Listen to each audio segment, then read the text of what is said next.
بسم الله الرحمن الرحيم. قل اعوذ برب الفلق من شر ما خلق. ما بعد بنو سلام لما اصحابتي العالم كجوجتا صبتي وعن قرب ما انت مالين صبتيا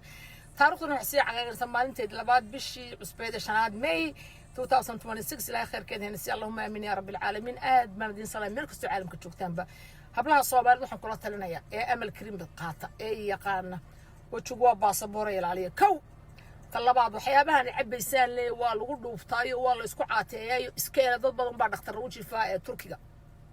oo halkan jooga baxarkooda kaxsayo xaaladooda meel loo saaro la waay qofka doon inuu isdhuubo si natural oo wanaagsan isu dhuubo ha socdo ha cararo riyaadaha sameeyo exercise sameeyo jiimamka hala tago hala dabaasho cuntooyinka faadka hal iska daayo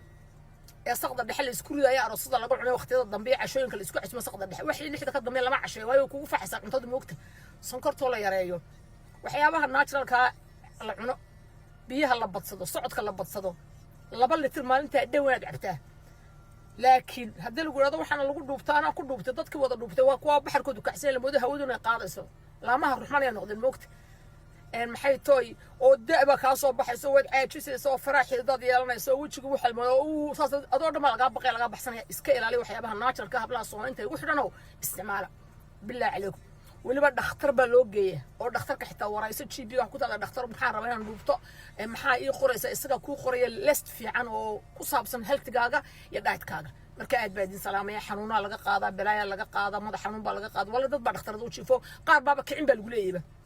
وجهود حتى سكلا نقدر نقبل غير بسم الله رشابيل قبوبي مركا اسكير علي بالله عليكم اد بادين سلام سداي نبتقلي